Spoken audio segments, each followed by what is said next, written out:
हुसैन ने तहरीर लिखी हसन को, जबकि हुसैन छोटे हसन बड़े हैं। कहा भैया जैसी मेरी तहरीर मिले आके मुझे राजी कर लेना, वरना वक्त 3 दिन से ज्यादा हो जाएगा। जैसे तहरीर मिली है इमाम हसन ने बगैर गौर किए दौड़ लगा दी है, आके अपने छोटे भाई हुसैन को सलाम किया, सीने से लगाया, माफी तलाफी हो गई। उसके बाद कहते हैं हुसैन एक बात बताओ ना, मुझे बुलाया कि तुमने, जबकि मैं बड़ा था, तुम भी तो आ सकते थे, तुम छोटे थे। तब इमाम हुसैन ने कहा था ना मैं कैसे आ जाता। नाना ने कहा है जो रूठे हुए भाई को पहले सलाम करेगा खुदा उसको पहले जन्नत अता फरमाएगा। और हुसैन ये चाहता है कि जब जन्नत में जाने की बारी आए तो हसन पहले जाए, हुसैन बाद में जन्नत में जाए। हो जाती है ना तो चंद मुखिए निकल के आते हैं, किसका चल पीछे चल, किसका पे चल पीछे। बच्चों का आगे क्या काम है, तुम्हें खुदा का वास्ता दे के कहता हूं, जब महफिल हुजूर की लगा हुआ करे तो तुम बच्चों को पीछे न हटाया करो, इसलिए कि तुम जितना हुजूर से प्यार करते हो तुमसे कहीं ज्यादा ये बच्चे हुजूर से प्यार करते हैं। जो रिश्ता आपका हुजूर से है वही रिश्ता इनका भी हुजूर से है। अगर ये बैठे हैं तो किसी को दिखाने के लिए नहीं, अपने लिए पैसे लेने के लिए नहीं, बल्कि इनके बैठने का सिर्फ एक मतलब है, इनका दिल कह रहा है सुना के आप हर आशिक के घर तशरीफ लाते हैं, मेरे घर में भी हो जाए चरागा या रसूल अल्लाह। तो इसलिए कभी बच्चों को हटाया ना करो, और मैं तो कहता हूं बच्चों को लाया करो, इसलिए कि ये जितने नौजवान बैठे हैं इनमें अगर मैं देखूं तो 5% सफेद दाढ़ियां नहीं है। कितने, बाकी कितने बचे? 95 बाल काले, 5% जोर से सफेद है। पीछे वाले घर से खा के आए कि नहीं? ये खाली लंगर के सहारे चले आए थे। अगर खा के आए ना, भूख नहीं लग रही है तो फिर बोल दे जरा सुभान अल्लाह। 95% काले बाल वाले हैं और 5% सफेद बाल वाले। लोग कहते हैं जवान दीन से दूर हो रहा है, परसेंटेज मिला लो, देखो महफिल में जवान ज्यादा हैं कि बूढ़े ज्यादा हैं? कौन ज्यादा है? तो अब बताओ जवान हुजूर से दूर हो रहा है कि करीब हो रहा है? जोर से करीब हो रहा है। तो फिर अब ना कहना कि जवान हुजूर से दूर है। अच्छा जवानों एक बात बताओ, तुम जो आज आए हो ना ये तुम्हारा कमाल है? बोलो किसका कमाल है? हुजूर का कमाल है बेटे, मेरा नहीं। मेरे जैसे तो कयामत तक कितने आएंगे और दफन हो जाएंगे, लेकिन आखिर में जो आएगा उसको भी यही कहना पड़ेगा कि जिंदगी खत्म हुई और कलम सूख गए, तेरे औसाफ का एक बाप भी पूरा ना हुआ। ये हर आखिर में आने वाले को ये कहना पड़ेगा। आप जो आके बैठे हो ना, ये माँ बाप की अच्छी परवरिश का नतीजा है। अगर माँ बाप अच्छी परवरिश करते ना तब बेटे दीनदार बना करते। हर बेटा दीनदार नहीं होता है, बल्कि अच्छे माँ बाप की अच्छी औलाद दीनदार होती है। आप जो यहां बैठे हो ना, ये माँ की उस गुट्टी का सवाल, उस गुट्टी का असर है जो उसने ये कह के पिलाई थी कि मैं सो जाऊं या मुस्तफा कहते कहते, खुले आंख सल्ले, खुले आंख सल्ले, खुले आंख सल्ले अला कहते कहते। ये उस गुट्टी का कमाल है, उस गुट्टी का कमाल है। तो 95% यहाँ पे नौजवान बैठे हुए हैं। यकीनन ये जब मैं चाहता हूं कि बच्चे महफिलों में आने चाहिए, ताकि जब आने वाला कल होगा हम कब्रिस्तान में होंगे और ये छोटे छोटे बच्चे हिंदुस्तान में होंगे, और फिर जब शहीद आजम कॉन्फ्रेंस मनाई जाएगी और कोई नजद की बदमाश औलाद आके कहेगा कि शहीद आजम कॉन्फ्रेंस करने की जरूरत क्या है, वो तो 2 शहजादों की जंग थी, उनके लिए ये महफिल सजाने की जरूरत क्या है, तो बच्चे थप्पड़ मार के कहेंगे मुंह बंद कर, हम तो बचपन से करबला वाले हुसैन की महफिल सुनते चले आ रहे हैं। इसलिए बच्चों को महफिलों में लाना जरूरी है। लाएंगे इंशाअल्लाह। और चच्चा लोगों से गुजारिश है, हटाना मत बच्चों को, भगाना मत, जहां जगह मिल जाया करे वहां बैठ जाया करो। आपसे बस ये कहने के लिए मैं बैठा हूं कि दौर बड़ा नाजुक है। इतना नाजुक दौर है कि सारी कुफ्र की ताकतों ने हमें चारों तरफ से घेर रखा है। एक एक जवान मेरी बात बहुत गौर से सुने। मैं यहां चटकुले सुनाने नहीं आया, मैं यहां अखबारबाजी करने नहीं आया। चंद जरूरी बातें, हम हर तरफ से घिरे हुए हैं, सारी इस्लाम दुश्मन ताकतें इकट्ठा हो गई हैं। जिस तरीके से हमें कमजोर किया जा सकता है किया जा रहा है। मैं अपने एक जुमले का जिम्मेदार हूं। नौजवानों, हमें भड़काया जाता है, हमें रोड पे लाया जाता है, हमारे जज्बात के साथ वो खेल खेला जाता है कि ये बेवकूफी करके निकले और हम इन्हें निशाना बनाएं। मेरी बात बहुत गौर से सुनिएगा। हमारे लिए जाल बिछाए जाते हैं और उसमें हम फंस जाते हैं और फिर उसके बाद दुनिया को तमाशा दिखाया जाता है। मेरी आपसे बस इतनी गुजारिश है, किसी भी मसले को लेकर के आप उस वक्त तक रोड पे ना उतरें जब तक आपके साथ आपके कायद की क़यादत ना हो। बहुत गौर से मेरी बात सुनिएगा। आप उस वक्त तक रोड पे ना उतरें जब तक आपके साथ आपके कायद की क़यादत ना हो, जब तक आपके साथ आपका कोई रहबर ना हो, जब तक आपके साथ आपका कोई रहनुमा ना हो, वरना कुत्तों की तरह मारे जाओगे और कोई हाल और पुरसाने हाल वाला नहीं मिलता है। फिर जमाने ठट्टे लगाते हैं, दुनिया हंसती है।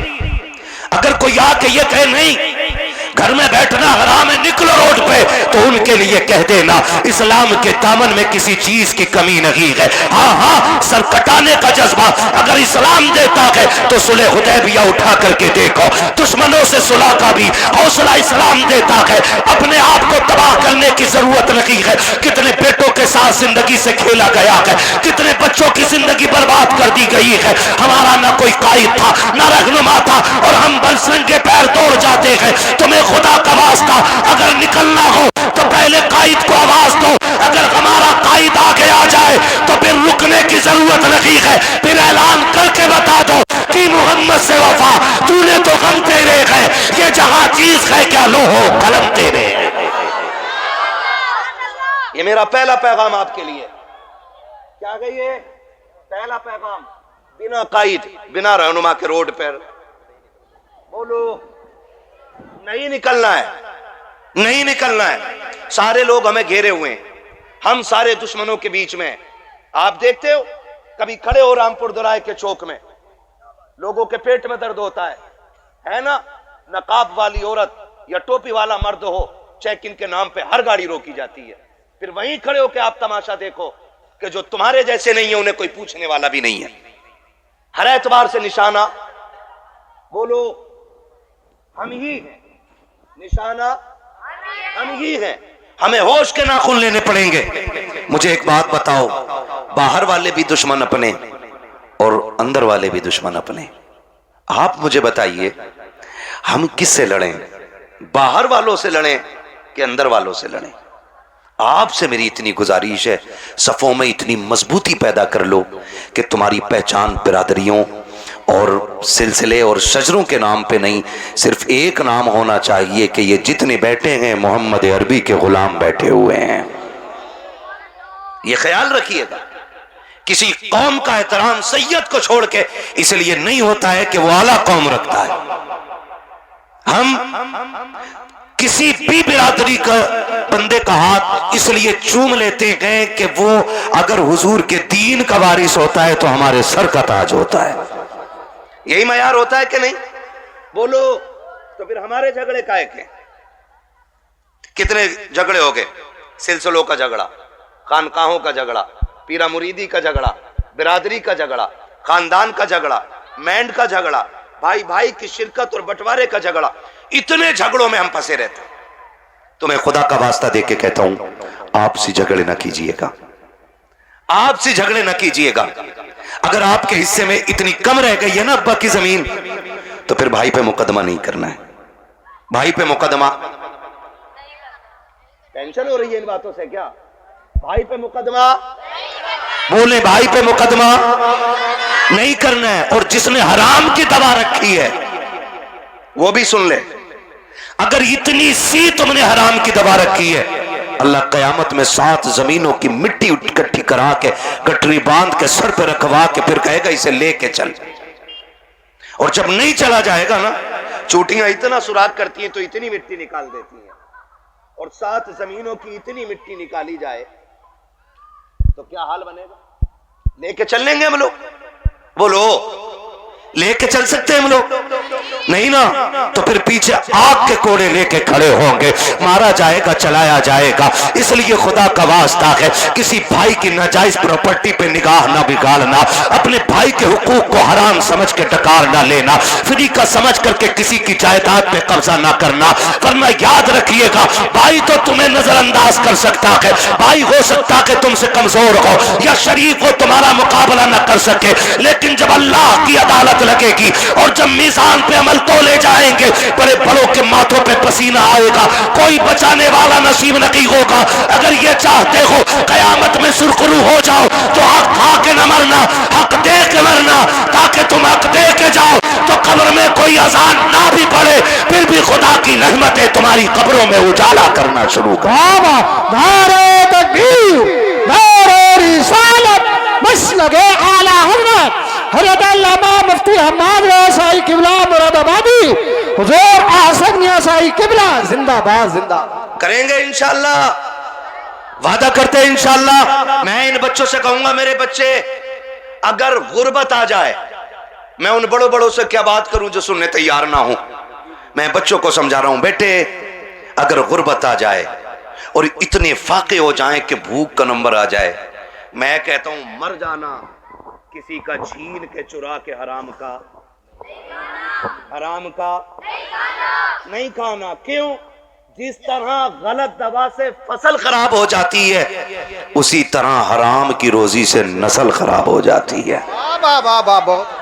नहीं खाएंगे ना इंशाअल्लाह।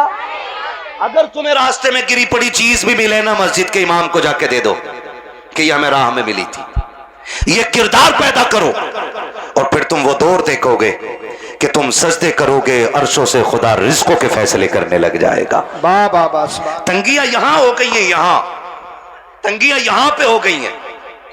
मसला यहीं पे, पूरा खेत 12 बीघे का घुसेगा जाके मेड़ में, ऐसे ही कुरे देगा। अब तो ऐसी मेड़ काट रहा जी, पता ही नहीं चलता ये कटी किधर से है? पता ना कहां से मिट्टी निकाले, पानी देवे मेड़ इतनी। हाँ, और मेड़ ऐसी कर दी ऐसे। क्यों? इसका दाव लगा इसने गिरा ली, उसका दाव लगा उसने गिरा ली, मेड़ ही टेढ़ी कर ली। ये कंडीशन है हमारी। ये मुझे बताओ, बरकत मेंढ से होती है कि खुदा के करम से? जोर से। उन लोगों को पता लग जाना चाहिए, आज नबी वाले नबी का जिक्र कर रहे हैं और मेंढ वालों का तज़किरा हो रहा है। ठीक है जी, बरकत मेंढ से होती है कि खुदा के करम से? बच्चे ही बोल रहे हैं जिन्होंने आज तक मेंढ देखी ना होगी। जो फावड़ा मारे बैठा वो कतई बोलने तैयार नहीं। सोच रहा मुझे ही कह रिया दिखे, और इस कमेटी वालों ने कहीं नाम ना बता दिया हो। ये कंडीशन है हमारी। बरकत कैसे होती है? बड़े बड़े बोले, बरकत किस चीज से होती है? रज़ाक कौन है? बोलो, क्या बात है, सलामत हो। रज़ाक कौन है? इतनी जोर से पुकारो कि आवाज अर्शों तक चली जाए। रज़ाक कौन है? रोजी देने वाला कौन? रोजी देने वाला कौन? जिंदगी का मालिक कौन? हम सबका खालिक कौन? मौत का मालिक कौन? जब सब कुछ मालिक अल्लाह है तो मेंढ क्यों काटी? क्यों काटी? कह रहा मानेगा थोड़ी, इसने इतनी काट दी, उसने ला के लोहिया हल, और जब मारा पलटा दे के उधर को ना, कह रहा अब भी बंधेगी ना बंधेगी सीधी कर। जी जी। हाँ, मुझसे ही पलटा है सही से जमीन। है ट्रैक्टर वाला नाम दे रहा। सुन भाई कलुआ, अबूरू हो गुड्डू, ट्रैक्टर सही से चलाया कर। क्या रुपए बीघा ले रहे हैं आजकल जुताई में? जल्दी से 300 रुपए बीघा ले रहा है। 300 रुपए बीघा के चक्कर में, प्रधान को खुश करने के चक्कर में दूसरे की मेंढ न काटना, वरना जिस दिन अल्लाह मौत का जेवर तेरे गले में लटकाएगा और तुझे कफन पहना करके कब्रिस्तान लाया जाएगा, दुनिया की रस्मों की तरह तेरा बेटा भी कब्र पे खड़ा होगा और खड़े होकर के कहेगा मेरे अब्बा पे किसी का हक हो तो माफ कर देना। तेरे बेटे के चीखने से अब तेरे डायरी दोबारा खुलने वाली नहीं है। जब तेरा बेटा तेरी खता की माफी मांगेगा, गैब से नकीब आवाज दे के कहेगा इसका भी हिसाब किताब का रजिस्टर बंद हो चुका है, अब तेरी माफी की जरूरत नहीं है, इसका इंतजार कब्र को था, ये लोगों की जमीनें काटता रहा, आने तो दे, अब इसको मैं देखूंगा और ये मुझे देखेगा। और जब खुदा का हिताब आएगा, कब्र में जब लट चलेगा, अल्लाह इतना मारेगा कि बचाने वाला नसीब नहीं होगा। 300 रुपए के लालच में किसी की जमीन काट के ना जा, बल्कि गरीब का भला करके चला जा, यहाँ भी तेरा भला रखेगा, जाने के बाद कब्र में भी तेरा भला होता है। बाबा नारे तकबीर, नारे रिसालत, मसलके आला हज़रत ख्वाजा का हिंदुस्तान, मिर्जापुर का सुन्नी मुसलमान, नारे हैदरी जिंदाबाद करेंगे इंशाअल्लाह। और सुनो, छीन के खाने से बरकत नहीं होती, आगे का उठा के लौटाने से बरकत हुआ करती है। आगे का उठा के देने में बरकत है। और याद रखिएगा अल्लाह बड़ा करीम है, अल्लाह बड़ा करीम है। सखियों की अगर बात हो और अली के घर का तज़किरा ना हो तो बात अधूरी रह जाती है। वो कहा था ना किसी ने, ये चक्की फातिमा की चल रही है, जमाना जितना लंगर खा रहा है। समझ रही, कौन लोग हैं? ये वो लोग हैं जिनके घर में खुद 7-7 दिन के फाके होते थे, आज दुनिया उनके नाम का लंगर खा रही है। जिनके अपने बेटे गिरवी रखे गए, लेकिन आज दुनिया उनके घर की खैरात खा रही है। लेकिन तारीख में खुदा की कसम एक लम्हा ऐसा नहीं मिलता है कि जिस लम्हे में कोई खातून जन्नत के दरवाजे पे मांगने आया हो और खाली चला गया हो। वाह बाबा जिंदाबाद, खाली चला गया है ना। कोई लम्हा ऐसा नहीं मिलता है कि कोई आया हो और खाली चला गया हो। माफ कीजिएगा, पहले का दौर बड़ा अच्छा था। पहले कहते थे मेहमान आएगा तब खाएंगे, और आज दस्तरखान बिछा हुआ, आगे फूफा कह रहा लल्ली ले उठाइए बाद में खाऊंगा, पहले फूफा से निपट लूं। जी जी हाँ, बिछाया दस्तरखान हम उठवा देते, बिछाया दस्तरखान।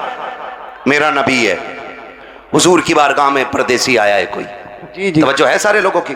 ये पानी है, पानी है, ये नई चीज नहीं है ना।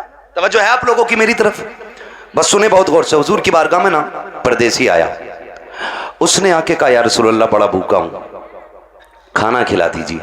बहुत गौर से एक बंदा मेरी बात सुने। भूखा हूं, खाना खिला दीजिए। मेरा नबी मिंबर पे, हुजूर उठ के खड़े हुए, है कोई जो मेरे मेहमान को खाना खिला दे? 300 से ज्यादा सहाबा मस्जिद में, 300 से ज्यादा, और आका कह रहे हैं है कोई जो खिला दे? कोई नहीं उठा। फिर आका ने कहा है कोई जो मेरे मेहमान को खाना खिला दे? फिर कोई नहीं उठा। जब तीसरी बार कहा कि है कोई जो मेरे मेहमान को खाना खिला दे, हजरत सलमान फारसी उठ के खड़े हो गए, या रसूल अल्लाह, आका ऐसा नहीं है कि इनके पास है और खिलाना नहीं चाह रहे। सरकार जितने मस्जिद में बैठे हुए ना आज सबके फाके, मगर हुजूर इजाजत दें तो मैं एक ऐसा घर जानता हूं जिस घर से कोई खाली नहीं लौटा है। अगर आप कहें तो मेहमान को मैं ले जाऊं। हुजूर ने सलमान फारसी का मुंह देखा, मुस्कुरा दिए, समझ गए वो घर किसी और का नहीं, मेरी बेटी फातिमा जहरा ही का होगा। हुजूर ने फरमाया ठीक है ले जाओ। हजरत सलमान फारसी आए, सैयद कायनात का दरवाजा खटखटाया। मंदक्कल बाप, दरवाजा किसने बजाया है? आवाज आई सलमान फारसी। चचा कैसे आना हुआ? का एक मेहमान आया है और भूखा है, किसी के पास इतना नहीं कि कोई खिला दे उसे। सैयदा तुम्हारी चौखट से कोई खाली नहीं गया है। अंदर से आवाज आई, चचा मेहमान को थोड़ा साइड कर दो ताकि घर का राज न खुलने पाए, दूर कर दो। आपने मेहमान को थोड़ा दूर किया। सैयदा ने दरवाजा खोला, का चचा झांक के देखो ना, मेरे दोनों शहजादे भूखे जमीन पे सोए हुए हैं। आज मेरे घर का फाका 2 दिन हो गया है, कुछ होता तो मैं अपने बच्चों को भी खिलाती। सलमान फारसी की गर्दन झुकी, वापस जाने लगे। जैसी वापस पलटे, कहा चाचा जरा ठहरिए तो सही।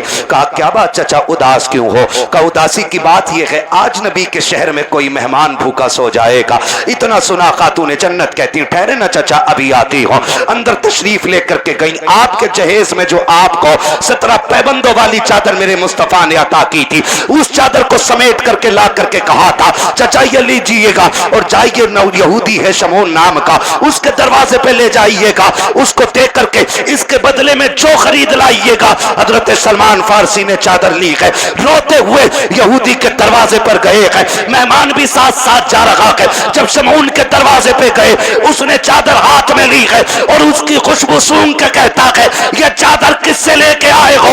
इसकी खुशबू बता रही है यह किसी जन्नती खातून के सर की चादर उतर के आई। जिंदाबाद जिंदाबाद। किसकी चादर है ये? हजरत सलमान फारसी फूट के रोने लगे, कहने लगे ये उस घर की चादर है कि जिस घर की चौखट पे बेइजाजत जिब्रील भी नहीं आया करते हैं। उसने चादर को खोला, कहा किसकी चादर है? कहा ये खातून जन्नत नबी की शहजादी की चादर है। उसने इतना सुना और अपनी उस चादर को सीने से लगाया। कहा ठहरो ठहरो ठहरो।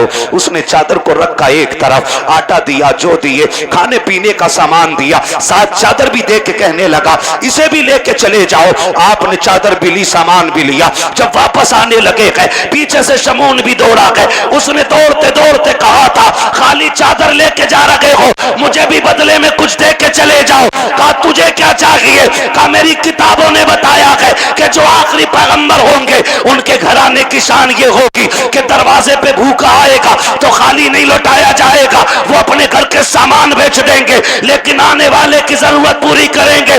उसने कहा था मैं समझ गया जिसकी बेटी का किरदार ऐसा है वो नबी की अज़मतों के साथ दुनिया में आया हो। बाबा सुभान अल्लाह सुभान अल्लाह। अल्लाह अकबर। ये तारीख रही है, ये तारीख रही है। खातून जन्नत ने दिया। अब वो मेहमान भी देख रहा है, वो मेहमान भी देख रहा है, मेहमान भी देख रहा। भाई जब उनके गदा भर देते हैं, शाहान जमाना की झोली, मोहताज का जब ये आलम है, मुख्तार का आलम क्या होगा। आज हमारे दस्तरखान बड़े तंग हो गए, तंग हो गए दस्तरखान। माफ कीजिएगा, रोटी खाने बैठा है, कुत्ता आ जाए, कह रहा लल्ली डंडा मार, और करवट में हो तो रोटी छोड़ के खुद ही मारता है। फिर कह रहा बिस्मिल्लाह वाला बरकतिल्ला। सुन और गौर से सुन, कुत्तों की अपनी खेती नहीं होती है, कुत्तों का अपना बिजनेस नहीं होता है। खुदा जिसके दरवाजे पे किसी को भेजता है ना, तो वह इसीलिए भेजता है कि उसको इस लायक बनाया है उसने। बेशक सुभान अल्लाह सुभान। उसको इस लायक बनाया है उसने, इसलिए आपके दरवाजे पे भेजा गया है। कुत्ते दरवाजे पे आ जाएं तो मारा ना करो। क्या चला जाएगा, आधी रोटी उठा के डाल दे, तेरी आधी रोटी से गुर्बत तो नहीं आ जाएगी, लेकिन कुत्ता आधी रोटी पे कनात कर लेगा। आधी रोटी खा के वो सब्र से बैठ जाएगा। उसको लाठी डंडे से ना मारिए। अगर मेहमान ना आ सके तो जानवरों को खिलाया करो, कुत्ते भी ना आ सके तो परिंदों को खिलाया करो, वो भी ना हो सके तो चूटियों को खिलाया करो, इसलिए कि जो तुम खाते हो वो गंदगी बनता है और जो रब की मखलूक खाती है वो दुआएं बन के अर्शों से टकराती है, और जब दुआएं जाकर के अल्लाह के अर्श से टकराती है तो एक का रिस्क नहीं बल्कि अल्लाह 7 पुश्तों के रिस्क का इंतजाम फरमा दिया कर। सुभान अल्लाह सुभान अल्लाह। और ये सबसे बड़ा वजीफा है, ये सबसे बड़ा वजीफा है। जान रहे हो, बारात लेके जा रहा है ना, बारात, बारात कितने चलने बारात में? बिल्कुल फुर्सत में ही है सब, 450। जिस बूथ पे वोट डाल दें उसे ही जिता दें, ऐसे ही है ना। 450 बारात जा रही है, तो कह रहे बारात में कह रहे यहाँ चलिए उधर। यार हाफिज जी तुम ना होगे ना तो बात खराब हो जाएगी यार, कंगे से कोई जानता भी ना दिखे, ये बदमाशी दिखा रहा है। और जब वलीमे की बारी आई ना अपने बाप के घर खिलाने की, कह रहे ना मैं तो गरीबों को ही खिलाऊंगा बस, एक हाफिज जी और 4 गरीब आदमी। मैंने सुन्नत अदा करी है। वो बेगैरत, कल जो 400 450 लेके गया था तेरे बाप ने कमा के रख दिया था। ये कंडीशन है हमारी, निकाह इतना आसान कर दो कि कोई बेटी बेटी होने पे शर्मिंदा ना हो। इतने आसान कर दो निकाह कि कोई बेटी बाप के आके नजरें झुका के खड़ी ना हो। निकाह इतने आसान कर दो कि बेटी मुस्कुरा के कहे शुक्र है हुजूर की उम्मत में पैदा हो गई हो। इतने आसान करो निकाह। लेकिन जब बारात ही 450 की हो और उसमें भी ना कोरमे के अलावा कुछ ना चलेगा जी। क्यों? दाल से कैंसर हो जा है काय का? हाँ, और वो कुत्ता कटिंग खाना देखा है? बफर गैम है कि बम्फर गैम है? अरे खड़े होके जो खाते हैं उसे क्या कहते हैं? सुन लो भाई, सुन लो भाई, स्टैंडर्ड वाले सुन लो। है स्टैंडिंग। कितना अजीब दौर आ गया। जब हम छोटे थे ना, बारात में जाते थे तो एक जगह बैठा दिया जाता था और कोई हाँ पाल पे या जमीन पे इज्जत से बैठाते थे वो लोग। एक चावल लेके आ रहा है, पीछे से बूरा लेके आ रहा है, उसके पीछे से घी लेके कोई आ रहा है, ठीक है ना, ये चलता था। फिर कोई खान चावल है, किसी के हाथ में सालन है, किसी के हाथ में पानी है, मेहमानों की तरह खिलाया जाता था। अब ना सारे तबाकों में नुकसानी कर दी बैलों की तरह, आओ और नांदों पे लग जाओ। और लोग कह रहे हैं ये स्टैंडर्ड नहीं है, ये कुत्ता कटिंग खाना है। हाँ, आओ लग जाओ। हालत देखो, कहीं नंगे पहुंच जाते हैं ना तो वो यूज एंड थ्रो, वो प्लेट जो आती है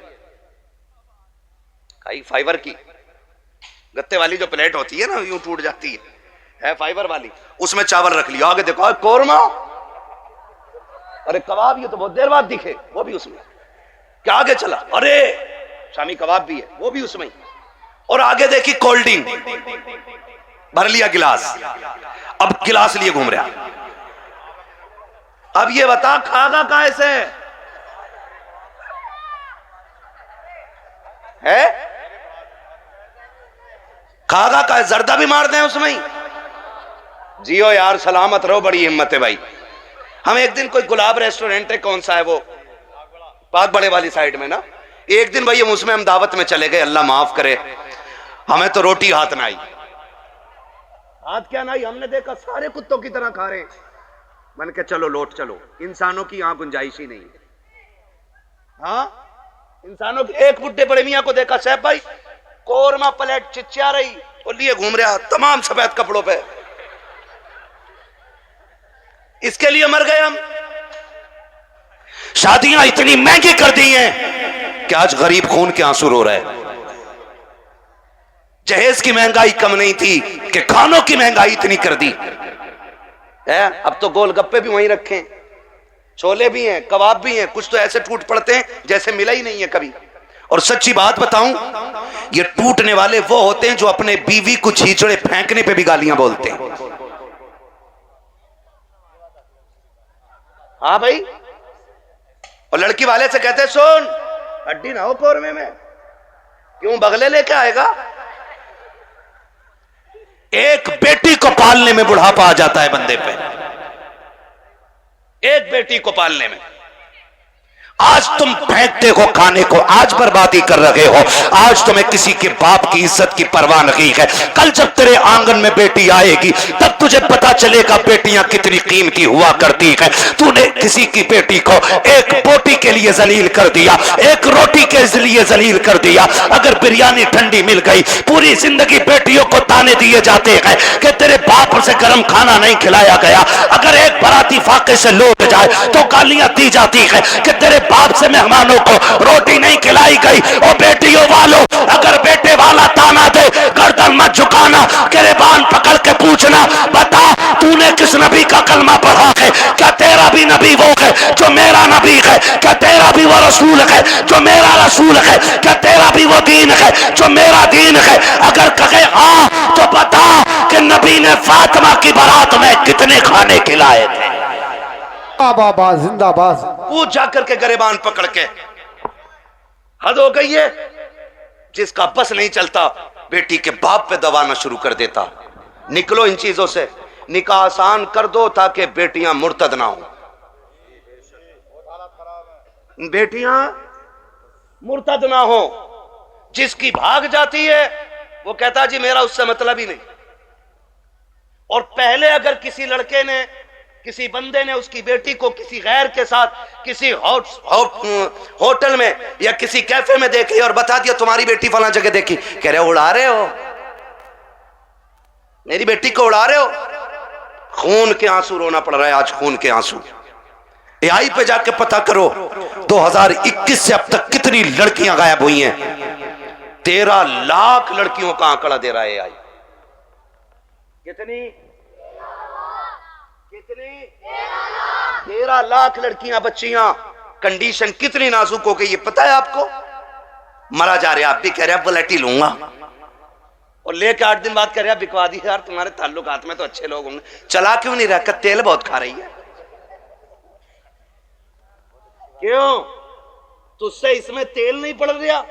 और बेटी के बाप ने अपना खून नहीं छोड़ के तुझे दे दिया। कह रहा बिकवा तो बुलेट इसकी जगह बोलूंगा मैं। स्प्लेंडर भी ज्यादा खा रही है, वो जो आ रही है एक और बैटरी वाली। हाँ, और बुड्ढो अब्बा से गुजारिश करूंगा, ये बुड्ढे अब्बा जो होते हैं ना, लिस्ट लिए घूम रहे आप बेटे की बारात में, कह रहे ये सारी चीजें होनी चाहिए, सारी चीजें। कह रहे आप बुलेट ये वाली हो, बेड ये वाला हो, सोफा ये वाला हो। और बुड्ढे की कंडीशन ये है कि एक दिन भी लल्ला इसे बेड पे लेटन नहीं देगा। और मरा जा रहा कि पिलाई 3 सूत से कम ना हो, 3 इंची वाली पिलाई चाहिए। और फिर कह रहा देखो जहेज जो उठा रहे ना, उनसे कह रहा बेड हल्का है भारी है भाई, ऐसा लग रहा है इसके बाप ने बनवा के रख दिया है, हल्का है भारी। निकलो यार इन चीजों से, कब तक? बताओ मुझे एक बात बताओ, बेड घुनेगा कि नहीं? गाड़ी खराब होगी कि नहीं? बोलो। जहेज खत्म होगा कि नहीं? तो फिर ऐसी चीज के लिए क्या मरना जो खत्म होने वाली चीज है। और बेटियों से भी गुजारिश करूंगा, ये जो मुखिया की बेटी को देख के अपने अब्बा से कह रही है अब्बा 12 फीट वाला ही फर्नीचर बनवाइयो मेरे कमरे में भी। बेटियों से मेरी गुजारिश है, कभी अपने बाप से फरमाइश ना करना। और लड़कों से गुजारिश है जो बाप से दगा करके तुमसे शादी करे उससे कभी निकाह ना करना, इसलिए कि जो बाप को छोड़ सकती है जहर देके वो तुझे भी मार सकती है। ये याद रखना बिल्कुल। हाँ, 1.5 घंटा हजरत नाली पे बैठ के फोन पे बात करके कह रहे अब्बा जैसी मैंने देखी है तुम 7 साल में नहीं देख पाओगे। ये कंडीशन है हमारी है। आप अंदाजा लगाइए ना मेरी बात जो मैं कह रहा हूं। हाँ, इमाम साहब फजर में 2 रुकू पढ़ दे 1 रकात में, कह रहा लो कल से आने ही ना हमें भी, कह रहा टांगे पत्ती आ गई। 2 रुकू में टांगे पत्ती आ जाती हैं। और 1.5 घंटा नाली पे खड़े होकर मच्छर काट रहे हैं, डेंगू बन गया, फोन ही नहीं हट रहा कान पे से। ये आशिक नहीं होते हैं, ये मलेरिया की औलाद लवेरिया होते हैं।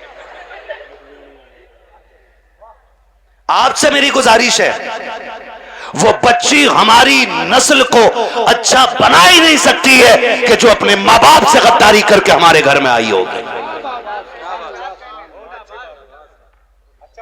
ये याद रखिएगा। और बेटियों से कहना चाहता हूं सुनो, ऐसे भी होते हैं छपरी, 3 महीने मुंबई में काम करके बाल यहां को लटका के और कड़ा पहन के बुंदे लटका के और यूं चल रहा, यूं धब्बा नहीं लगने दे रहा यहां को। धब्बा लड़कियों को बहका रहे हैं कि हम इतना पैसा कमाते हैं, लड़कियां लालच में आ जाती हैं, जी सोने वाला है गाड़ी वाला है। मेरी बेटी हाथ जोड़ के कहता हूं खुदा की कसम, अगर 7 जमीन की दौलत उठा करके एक पल्ले में रख दिया जाए, चांद सूरज को उतार करके उसी दौलत के साथ रख दिया जाए, ये सारी कायनात की दौलत मिलके तेरी इज्जत के एक लम्हे के बराबर नहीं हो सकती है। जो इज्जत तुझे खुदा ने अता की है, जो इज्जतें तुझे मुस्तफा ने दी है, दुनिया अगर दौलत का लालच दे तो थूक देना, कह देना तेरी दौलत तेरी मोहब्बत मेरे बाप की मोहब्बत से ज्यादा नहीं हो सकती है। बाबा नारे तकबीर, नारे रिसालत, मसलके आला हज़रत अल्लामा मुफ्ती अहमद साई किबला उलमाए अहले सुन्नत जिंदाबाद जिंदाबाद। तवज्जो है सारे लोगों की। ओ भाई, बेटियों से एक बात कहूंगा, बहुत गौर से मेरी बात बेटियां सुन लें। हमारी मर्जी है हमारा निकाह, इस्लाम ने तुझे हक दिया है निकाह का, मर्जी का भी हक दिया है, लेकिन किसी किताब में यह नहीं लिखा है कि बाप और भाई की दस्तार और पगड़ी पे जूते मार के तू घर से निकले। इस्लाम ने तुझे इसकी इजाजत बिल्कुल नहीं दी है। हाँ वो है ना तेरे लिए इख्तियार, निकाह उस वक्त तक नहीं होगा जब तक तेरी मर्जी शामिल नहीं होगी। ये दिया ना इस्लाम ने तुझे हक, तेरी मर्जी के बगैर निकाह बोलो नहीं हो सकता है, यह हक है तुझे इस्लाम ने दिया। लेकिन ये कौन सी बात हो गई, तुम मानो ना मानो मुझे निकाह उससे ही करना है, निकाह उससे ही करना है। मेरी बेटी सुन, जब भी तेरा दिमाग डाइवर्ट हो, तेरा जहन बदले, कभी तेरा ख्याल गलत हो, मां बाप को धोखा देने का ख्याल हो ना, एक बात याद रखना कि तेरे बाप का कितना एहसान है तुझ पे, बस इतना सोच लेना कितना एहसान है। मैं उसकी 18 साल की मजदूरी की बात नहीं कर रहा हूं, मैं 20 साल तेरे लिए जो धक्के उसने मार्केट में खाए, मैं उसकी भी बात नहीं करता। मैं सिर्फ उस लम्हे की बात करता हूं कि जब तू मां के शिकम में थी, चचा को पता चला बेटी होने वाली है, बच्चा आने वाला है। चचा ने कहा जी 1 क्विंटल लड्डू बन जाने चाहिए, बनते हैं कि नहीं, 1 क्विंटल लड्डू बन जाने चाहिए। दादा ने कहा सोन पपड़ी से नीचे मीठा नहीं बटेगा। मां हॉस्पिटल में गई, रात को 1 बजे कॉल आया, डॉक्टर ने कहा मुबारक हो तुम्हारे घर में बेटी आई है। चचा जहां था वहीं गिर गया। सुन मेरी बेटी, दादा की सांसें रुक गई और दादा बिस्तर पे लेट के कहता है मुझे वारिस चाहिए था, बेटी नहीं। चचा के पास मीठे वाले का फोन आया, मीठा नहीं लेना है, मीठा नहीं लेना है। तो उसने कहा नहीं, बेच दे अपना मीठा। का ऑर्डर तो किया था ना, कहा ऑर्डर तो किया था, का फिर लेगा क्यों नहीं, का बेटा होता तो मीठा बांटता, बेटी आई है इसलिए मीठा नहीं चाहिए। अब सुन बेटी, सब तुझसे मुंह मोड़ चुके हैं, तेरा आना दादा को भी अच्छा नहीं लगा, तेरा आना दादी को भी अच्छा नहीं लगा, तेरे चचा को भी अच्छा नहीं लगा, तेरी फूफियों को अच्छा नहीं लगा, तेरे फूफाओं को अच्छा नहीं लगा, सारे मुंह मोड़ के बैठे गए। लेकिन जब हॉस्पिटल के बाहर तेरा बाप खड़ा था, डॉक्टर के जरिए खबर दी गई कि बेटी आ गई है, इसने एक लम्हा कदम नहीं रोके थे, एक लम्हे के लिए इसने नजरें नहीं बिगाड़ी थी, बल्कि रफ्तार से अंदर गया था और जिसे दुनिया ने ठुकराया था उसी बेटी को बाजू बढ़ा के इसने गोद में उठा के कहा था मालिक दुनिया जो चाहे सोचे, मैं तेरा शुक्र अदा करता हूं, बेटा नहीं आया तो क्या आया, तेरे करम से मेरे घर में तेरी रहमतें आ गई हैं। जिंदाबाद जिंदाबाद, सुभान अल्लाह। ये मेरी बेटी, जब तुझे कोई नहीं अपना रहा था तब बाप ने अपनाया था, वरना फेंक देता वो भी किसी कचड़े के ढेर पे। कौन था उसे रोकने वाला? आज उसी का मुंह काला करके भाग जाती हो, आज उसी के मुंह पे कलंक पोत के कहती हो कि मैं एक होशियार बच्ची हूं, मैं समझदार बच्ची हूं। सारी दुनिया की औरतों की अक्ल एक पल्ले में, नबी की फातिमा जहरा की अक्ल दूसरे पल्ले में रखो, सुभान अल्लाह। फिर कायनात की औरतों की सारी अक्लें खातून जन्नत की अक्ल की बराबरी नहीं कर सकती हैं। हाँ नहीं कर सकती हैं, लेकिन तुम्हें पता है ना, जब हैदर कर्रार मौलाए कायनात रिश्ता मांगने के लिए आए, हुजूर उठे घर की तरफ चले, जिब्रील आ गए, या रसूल अल्लाह किधर? का जिब्रील रिश्ते के लिए आया बैठा है, बेटी से पूछ लूं ना।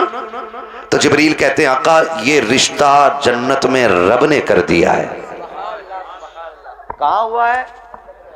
जन्नत में रिश्ता हुआ है। क्या ये रिश्ता अल्लाह ने अर्शों पे कर दिया है? का मालूम है। का फिर भी आप का बात यह है कि बेटी से इजाजत लेने जा रहा हूं। जी जी हुजूर क्यों? ताकि इसलिए कि कल जब बेटियों को रुखसत करने की बारी आए ना, तो बाप अपनी मर्जी से बेटियों का गला दबा के रुखसत न करे, बल्कि निकाह से पहले हर बाप अपनी बेटी की इजाजत जरूर ले ले। जी जी जी, ये बाप का फर्ज था।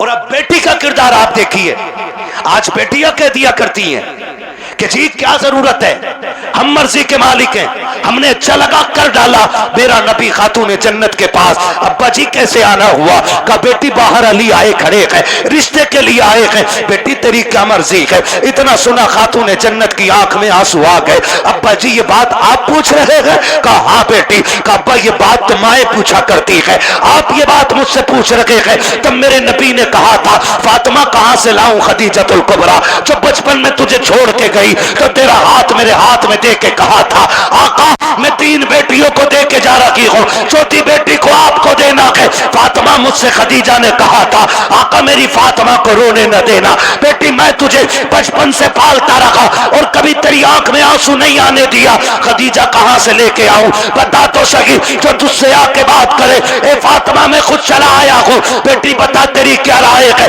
तब खातून जन्नत ने कहा था अब्बा जिसमें तेरी रजा है उसमें मेरी रजा है। आज दुनिया कहती है हुसैन ने नेज़े पे कुरान पढ़ा है, ये कमाल हुसैन का है। खुदा की कसम अगर नेज़े पे कुरान हुसैन ने पढ़ा है तो सिर्फ कमाल हुसैन का नहीं बल्कि खातून जन्नत का कमाल है। अगर माए पारसा होती है तो बेटे नेज़ों पे चल के कुरान सुनाया करते हैं। सुभान अल्लाह सुभान असल अल्लाह। ये चीज है, असल ये चीज है। बेटियों से भी गुजारिश है ना करना डिमांड, ना करना डिमांड। सब्र के साथ जिंदगी काट जाओ, कट जानी है ये तो कट जानी है। 60 भी कट जानी है, 70 भी कट जानी है, फटे जोड़े में भी कट जानी है, 20,000 के लहंगे वाली की भी कटी जानी है। मरना सभी को है, लेकिन याद रखो अगर तुम इस हाल में जाओ कि तुम्हारे बदन के कपड़ों पे 25, 26, 30, 40 पैबंद लगे हों लेकिन तुम्हारे शोहर की तुमसे नाराजी ना हो तो तुम कब्र में जैसी लेटोगी आखिरी तख्ता लगेगा, अल्लाह तुम्हारी कब्र में जन्नत की खिड़कियां खोल देगा। वाह वाह वाह सुभान। असल चीज है शोहर की रजा। इसलिए मैं बहन बेटियों से कहूंगा जिंदगी ऐसी गुजारें कि जिससे रब भी राजी हो, रसूल भी राजी हो। और पैसे वालों से, जमीन वालों से कहूंगा निकाह कुछ अल्लाह रसूल के लिए भी कर लो, अल्लाह रसूल के लिए भी कुछ निकाह करो। ये सबसे ऊपर लिखा होता है निकाह मिन सुन्नती फमन रगीब अन सुन्नती फलैसा मिन्नी, ये सबसे ऊपर लिखा होता है। लेकिन मसला ही कुछ और है। 4 बेटे अल्लाह ने दे दिए ना तो हिसाब लगा रहा है, हिसाब लगा कह रहा कि 10 लाख गुड्डू में मिलेंगे, 10 पप्पू में मिलेंगे, 10 अच्छन में मिलेंगे, 10 बल्लन में मिलेंगे, 40 लाख का मालिक बैठ गया, बन गया बैठे बैठे। हिसाब लगा रहा, तू कारून नहीं है, तू शद्दाद नहीं है, तू आमान नहीं है, फिरौन नहीं है, क्या है तेरे पास दौलत है, क्या औकात तेरी? हुए नाम वर बेनिशां कैसे कैसे, जमी खा गई आसमां कैसे कैसे। बड़े बड़े कब्रिस्तानों में चले गए। कोई डिमांड जहेज की ना कीजिएगा, करेंगे इंशाल्लाह कोशिश करेंगे कि डिमांड ना करें, करेंगे कोशिश। अच्छा कितने नौजवान हैं जो हाथ उठा के वादा करें कि हम बिना मांगे निकाह करेंगे। सलामत रहें माशाल्लाह, बगैर मांगे है? नहीं क्या बात है, सलामत रहे मेरे लाल। अल्लाह इन बच्चों की जवानियां अच्छी करे, खुदा करे कि ये बच्चे वो दिन देखें ये दूल्हा बने हो और इनके सेहरों पे बातें मदीने वाले मुस्तफा की हो रही हो। आमीन सुभान अल्लाह। हाँ जी करेंगे इंशाल्लाह। हल्का हाथ रख भाई, एक दूसरे को देख के हंसो मत। आज वादा कर लो मौत आनी है, मौत आनी है, मरना जरूर है। मुझे साहब भाई ने बताया कि दादा ने भी हाथ उठाए तो मैंने कहा फिर टेंशन क्या, दादा तो सबसे आगे होता मांगने में, इसलिए ये पहला वादा तो दादा ही करे कि मैं नहीं मांगूंगा, डिमांड नहीं करूंगा। वादा करे लड़की वाला जो मुट्ठी बंद करके दे देना वो ले लो। निकाह इतने आसान कर दो कि बेटियां मुर्तद ना, बेटियां मुर्तद। और आपसे एक गुजारिश है, मैं उन बाप भाइयों को सबसे बेगैरत मानता हूं जो बेटियों की कमाई खाते हैं। बुरा लगेगा, कड़वा भी बहुत है। वरना मुझे एक बात बताइए, ये जो ऑफिसों में हमारी बच्चियां जा रही हैं इनकी सैलरी 6,000, 7,000, 12,000, 15,000, है। और अभी आईफोन कौन सा लॉन्च हुआ है? 17 प्रो मैक्स बड़े बड़े कमाने वालों ने नहीं खरीदा है। ये 15,000 की सैलरी में ऑफिस में जाने वाली पे कहां से आ गया? कहां से आ गया ये? जिसके 7,000 किराए में उठ जाते और 12,000 का खाना खा जाती है घर पे। ये 1.5 लाख 1,80,000 का फोन कहां से आया? है कोई पूछने वाला? कह रहा हमारी लल्ली पर सबसे बड़ा फोन है। देख तेरी लल्ली इतना बड़ा कदम उठागी कि तुझसे बड़ा कमीना कोई नहीं बचेगा गांव में। हद हो गई भाई। बेटियों को ऑफिसों में भेजा जा रहा है। कुरान कहता है रिजालु कव्वामून अलन निसा। वो इसलिए नहीं कह रहा है कि तुम उन्हें जूतियों पे रखो, वो इसलिए नहीं कहा है कि तुम उन्हें लाठी के नीचे रखो। तुम्हें हाकिम इस्लाम ने इसलिए नहीं बनाया कि तुम बेटियों पे थप्पड़ चलाओ। तुम्हें हाकिम इसलिए बनाया था कि तुम मेहनत करके बागर का निजाम चला, ये घर में रह के तेरे घर का निजाम चलाए। सुभान अल्लाह सुभान। इसलिए बेगैरत ना बनो, गैरत वाले बनो। जितनी बेटियां 95% मुर्तद हो रही हैं वो सिर्फ ऑफिस की वजह से हो रही हैं। ऑफिस की वजह से बीबीएस बनाऊंगा, लड़की को बीए कर रही है, डिग्री कराऊंगा। ऐसी डिग्री पे लानत जो दुनिया में जिल्लत का सबब बने और आखिरत में अजाब का सबब बने। आप भी जब रिश्ता करने जाया करो ना तो डिग्री देखो ना देखो, रब का कुरान देखा करो। क्या नाम है इस गांव? मिर्जापुर। टाइम हो चला है, बहुत मेहनत पर माइक बहुत खराब है, शजरे के लायक माइक नहीं है भाई, ठीक है ना? तवज्जो है सारे लोगों की। मिर्जापुर है ना? मिर्जापुर के कितने लोग हैं? हाथ उठा के बता दें जरा। माशाल्लाह। अब हाथ नीचे कर लें। अब जो मिर्जापुर के बाहर के वो जरा हाथ उठा दें। अच्छा, ये सुभान अल्लाह कहने वाले सारे ही परदेसी हैं। क्या बात है। नहीं नहीं, ये इनका हक भी है। जो इश्क में वहां से आ सकते हैं तो यहां बैठ के सुभान अल्लाह भी बोल सकते हैं ना, है ना? अकबरपुर से कई गांव के लोग आए हुए हैं। अल्लाह सबको सलामत रखे। और भाई एक बात सुन लो, ये मत सोचना कि हमारे मरकज से इसका आगाज होगा तो हम करेंगे। समझ रहे ना कि हमारी कोई सबसे बड़ी जमीन इसका आगाज करे तो हम करेंगे? नहीं, ये हुजूर का दीन है। अगर नंगे पैर चलने वाला आगाज कर देना और उसे देख के दुनिया बदलने लग जाए तो वही उस इलाके का मरकज बन जाया करता है। मिर्जापुर वालों, ये आगाज आपको करना है। हमें बेटियों की कमाई,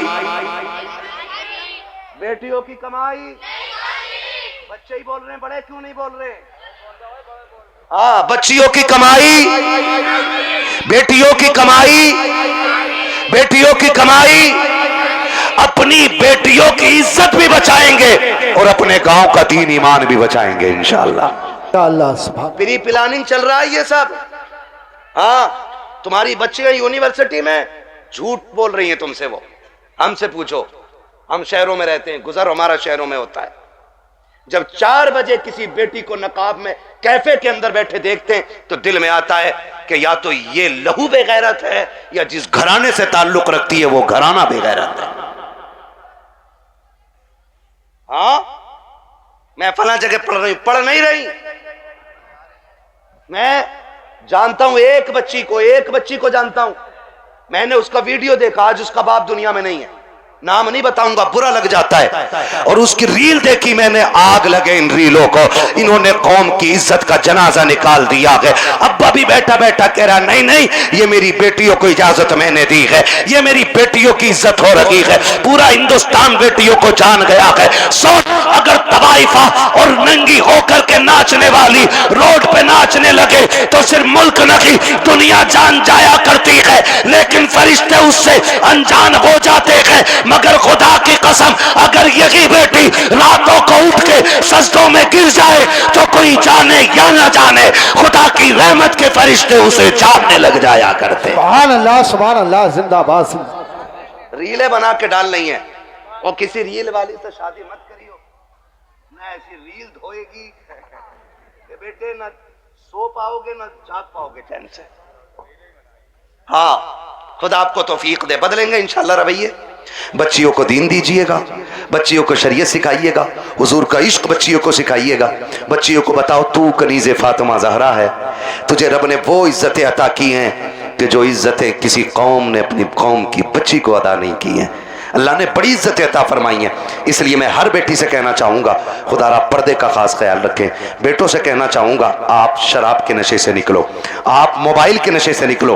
आप 3 बजे तक मोबाइल चलाते हो, फिर जब सोते हो ना तब तक तुम्हारे घर की बच्चियों की नींद पूरी हो चुकी होती है, फिर तुम्हारे ही फोन से चैटिंग और चीटिंग होती है, फिर वही बहन बेटियां तुम्हारे मुंह पे कालिक पहुंच जाया करती हैं। इसलिए जागो, अपना घर भी बचाओ, अपना शहर भी बचाओ, अपना दीन भी बचाओ, अपना ईमान भी बचाओ। अब ये लाजिम हो गया, हर एक को जागना पड़ेगा। प्री प्लानिंग कह रहा, जो एक मुस्लिम लड़की से ब्याह कर ले उसे हमारी संस्था 5 लाख देगी।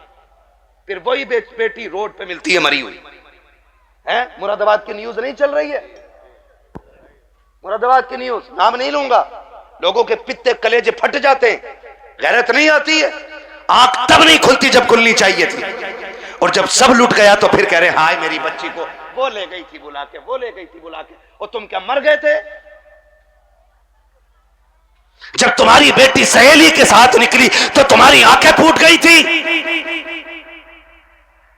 क्या तुम्हें नहीं पता कि बेटियों को निकलने में देर है, परिंदों को कपड़े नोचने में कोई देर नहीं लगती है? आंखें खोल के बैठो। और बेटियों से कहना चाहूंगा, सबसे ज्यादा भरोसा अगर करना है तो अपने बाप पे कीजिएगा, उसके अलावा किसी के बाप पे मत कीजिएगा। खुद पे डिपेंड रहिए, अपनी इज्जत की हिफाजत खुद कीजिए। और कितना भी बड़ा फ्रेंड तुम्हारा हो, तुम्हारे ऑफिस का सर हो, तुम्हारे ऑफिस का मालिक हो, बॉस हो, कितना भी बड़ा लालच दे, ठुकरा दो। इसलिए कि दौलत गई तो फिर मिल जाएगी, इज्जत गई तो दोबारा मिलने वाली नहीं है। रो नहीं रही है बच्चियां कि हम लौट के आना चाहते हैं, उसने ले गया था, आज उसने छोड़ दिया, और ये हुआ, मैंने उसके लिए धर्म बदला, मैंने सब बदला। अगर अब भी नहीं जागे तो फिर इस कौम को तबाही से कोई नहीं बचा सकता है, कोई नहीं बचा सकता है। याद रखिए, आसमानों से मदद 313 के लिए आती है, भगोड़ों के लिए कोई मदद नहीं आने वाली है। इसलिए हमें अपने दीन में मजबूत होना है, और अपनी जो दुश्मनियां हैं ये खत्म कर लीजिएगा, करेंगे खत्म इंशाल्लाह। एक दूसरे को माफ करने के आदी हो जाओ, एक दूसरे को माफ करने के आदी हो जाओ। जमीन का झगड़ा है, जायदाद का झगड़ा है, किसी ने इतनी जमीन ले ली है ना, उसे बुला और बुला के कह, जा मैं तुझे बाप का चेहरा देख के माफ कर रहा हूं। सगा भाई है ना आपका, जमीन उसी से तो झगड़ा होगा ना। जा मैं तुझे बाप का चेहरा देख के माफ कर रहा हूं। कयामत में खुदा कह देगा, जा जन्नत में चला जा, मैं तुझे मुस्तफा का चेहरा देख के माफ कर रहा हूं। वाह वाह वाह, सुभान अल्लाह। ये हौसले पैदा करें हम, ये हौसले पैदा करें आप, हौसले। हजरत जी, चुगलखोरी भी क्या है? दिल के पपोले जल उठे सीने के दाग से, इस घर को आग लग गई घर के जराग से। जानते हो, हमारी बर्बादी का सबसे बड़ा सबब वो होता है जो सुबह से शाम तक हमारी बैठक में बैठ के 6 कप चाय पी के जाता है। लगा लो हिसाब, किसने चीनी पे पटेला फेरा हमारी।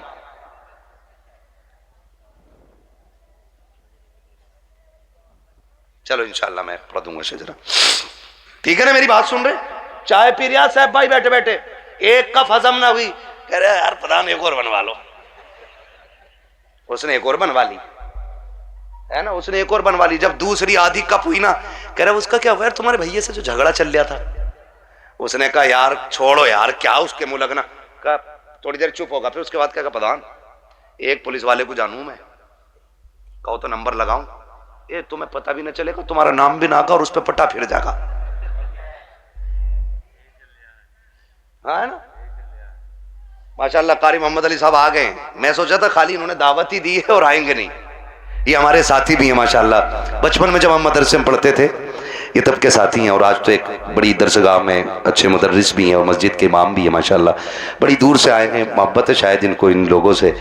मेरी तो आपसे पहली मुलाकात है, मैं तो कह ही नहीं सकता आपकी मोहब्बत में आया हूँ। ये मोहब्बत तो जाने के बाद बताऊँगा ना, आप मुझे अच्छे लगे कि ख़राब लगे। झूठ बोलने से क्या फ़ायदा कि आपकी मोहब्बत ले आई, मोहब्बत नहीं, आपकी दावत लाई है, मोहब्बत तो बाद में बताऊंगा मैं। है ना तवज्जो सारे लोगों की? मैं क्या कह रहा हूं, ये चाय पीता है सुबह से शाम तक और लड़ा भी देता है, और जब लठ चल जाता ना, कह रहा हो बड़ा बुरा मारा भाई, थोड़ा सा रपट के पड़ जाता तो ऐसे ही कट जाती। कह रहा 307 लगवा, 307 दफाएं भी सब पता 420 को, इधर की उधर लगा रहे हैं, बेड़े गर्क हो गए। अगर कोई आपकी बैठक पे बैठ के आपकी चाय पी के आपके भाई के खिलाफ बोले, फिर उसे चाय नहीं उसे धक्का दे दो और उससे कह शुक्र है चाय पिए, वरना तुझे तो जहर पिला देना चाहिए, तुझे जहर पिला देना चाहिए था, क्योंकि तू हमारे बीच ना इत्तेफाकियां पैदा कर रहा है। पता नहीं लोगों को क्या मिलता है, चौक में खड़े हैं, ठलुए खड़े हैं, कह रहा तुम्हें पता है? कहा क्या? कहा उनकी भी तो नाक कट गई। कहा कैसे कट गई? कहा उन्होंने ये गलती कर दी है। ओ भाई, दूसरे के गिरेबान में झांकने वालों, कभी अपने गिरेबान में भी झांक लिया करो। दूसरों में ऐब निकालने वालों, कभी अपने घरे के मैल को भी देख लिया करो। दूसरों को जलील करने वालों, तुम कान खोल के सुन लो, अल्लाह जिसे इज्जतें देता है उसे कोई जलील नहीं कर सकता है, और जिसे खुदा जलील कर दे उसे कोई इज्जत नहीं दे सकता। बाबा दारे तकबीर, दारे रिसालत, मसलके आला हजरत जिंदाबाद। तुम इधर आओ, इधर आओ।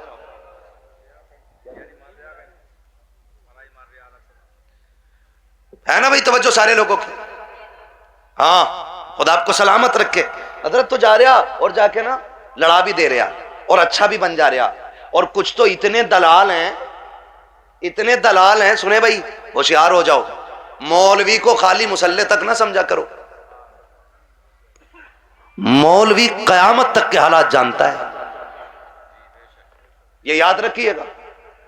लड़ागा भी और फिर थाने में रपट भी खुद करवागा, और फिर पैसे लेके फैसला भी खुद करा दे,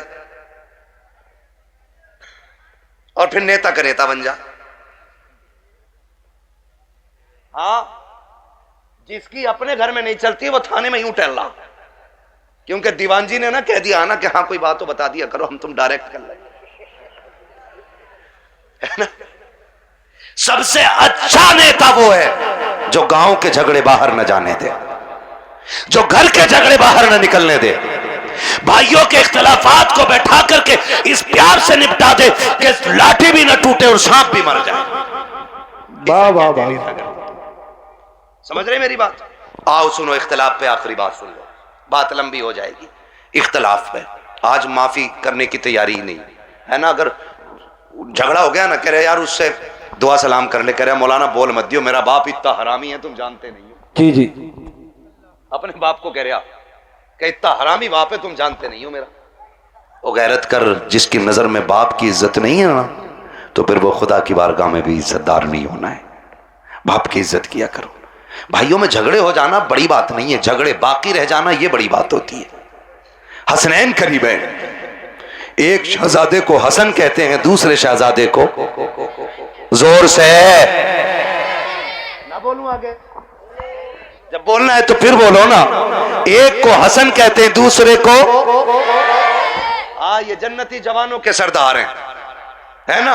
हसन भी बेमिसाल है और हसन भी बेमिसाल है और इतनी अजमतों के मालिक हैं कि मां खातून जन्नत, बोलो सुभान अल्लाह। बाप वलियों का सरदार, नाना नबियों का सरदार, खुद जन्नती जवानों के सरदार, और बहन को ज़ैनबे कुबरा कहा जाता है। इतनी अजमतों के मालिक। अनबन हो गई किसी चीज को लेकर के, झगड़ा हो गया, तीसरा दिन आ गया। कौन सा? इमाम हुसैन छोटे थे और हसन बड़े कौन थे? अल्लाह का शुक्र है हम बरेली वाले लोग हैं, हम हसन वाले भी हैं, हम हुसैन वाले भी है ना। हम हसन वाले भी हैं और हसन वाले भी हैं और हुसैन वाले भी हैं। हम राफजी नहीं जो खाली हुसैन हुसैन का नारा लगाएं, हम तो हसन वाले भी हैं और हसन भी हमारे हैं, और दोनों भाइयों में अनबन हो गई। इमाम हुसैन ने तहरीर लिखी और लिखा अस्सलामु अलैकुम भैया, तीसरा दिन है आज नाराजी को। कई वक्त में मैंने देखा नमाज पढ़ते हो निकल जाते हो, बात नहीं करते हो। आज तीसरा दिन आ गया। नाना ने कहा है कि मुसलमान को 3 दिन से ज्यादा अपने भाई से नाराज नहीं रहना चाहिए, इसलिए आप आइए और आके मुझे सामने से सलाम करके राजी कीजिए। लिखने वाला कौन है? छोटा भाई। लिखा किसको जा रहा है? बड़े भाई को। अगर आज कोई छोटा लिख के बड़े को बोला है यार तुम जाओगे, इतने भी बुरे दिन ना आए तुम्हारे, उससे कह तू आ चल के, बड़ा जा रहा, बिल्कुल उल्टा दौर, कह रहा उल्टी गंगा बह गई, इसकी तो गंगा ही पता ना किधर बह रही है, दीन को उल्टी गंगा बता रहे हैं। देख तो सही बात क्या है। आज अगर भेज दिया जाए तो आने को तैयार नहीं है। इमाम हुसैन ने तहरीर लिखी हसन को, जबकि हुसैन छोटे हसन बड़े हैं। कहा भैया जैसी मेरी तहरीर मिले आके मुझे राजी कर लेना, वरना वक्त 3 दिन से ज्यादा हो जाएगा। जैसे तहरीर मिली है इमाम हसन ने बगैर गौर किए दौड़ लगा दी है, आके अपने छोटे भाई हुसैन को सलाम किया, सीने से लगाया, माफी तलाफी हो गई। उसके बाद कहते हैं हुसैन एक बात बताओ ना, मुझे बुलाया कि तुमने, जबकि मैं बड़ा था, तुम भी तो आ सकते थे, तुम छोटे थे। तब इमाम हुसैन ने कहा था ना मैं कैसे आ जाता। नाना ने कहा है जो रूठे हुए भाई को पहले सलाम करेगा खुदा उसको पहले जन्नत अता फरमाएगा। और हुसैन ये चाहता है कि जब जन्नत में जाने की बारी आए तो हसन पहले जाए, हुसैन बाद में जन्नत में जाए।